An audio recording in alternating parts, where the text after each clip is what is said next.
Hello and welcome to Capital TV News. Kenya has raised its terror threat level following Tuesday morning's bombings at the Brussels airport and subway that left more than 20 people dead. Inspector General of Police Joseph Boynet says they have stepped up surveillance measures across the country and want the public to work closely with the police in providing crucial information. Il y a eu une explosion, on a senti un souffle vers nous, donc ça s'est passé à 25 mètres, 50 mètres de nous.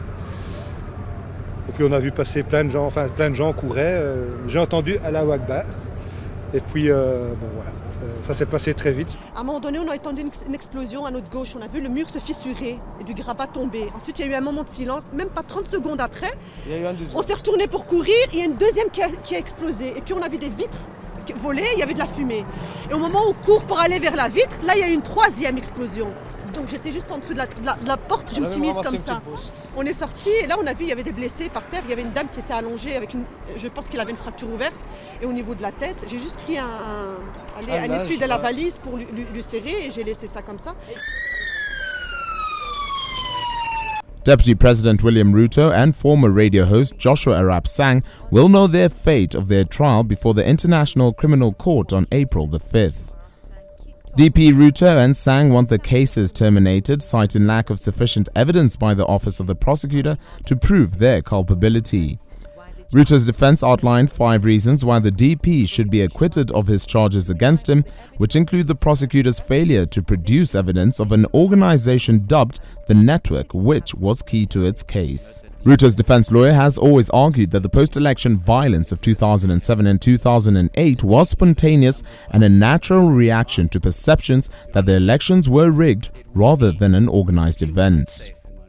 The Independent Electoral and Boundaries Commission has fallen short of its goal of registering 4 million voters in the just concluded drive. The Commission says it registered 1,428,000 new voters. It has blamed the poor showing on a lack of civic education and awareness, which it says it lacked the budget to counter. And finally, former Devolution Cabinet Secretary Anne Waiguru is back in the spotlight after MPs sought to know from the State Corporations Advisory Committee if she failed to act on their warnings over how the Youth Enterprise Fund Board was conducting its business. Her former deputy Peter Mangiti also brought her up when it was his turn to appear before the Public Investments Committee of the National Assembly on Tuesday to respond to its questions raised over the suspected theft of 180 million shillings from the fund. Waiguru, who is scheduled to appear before the committee on Thursday, was accused by Mangiti of making an untenable request of him in regard to the lost funds. He said she ordered an administrative report from the suspended CEO of the fund, Catherine Namui, on the stolen funds when he recommended that the Ethics and Anti-Corruption Commission be brought in to investigate.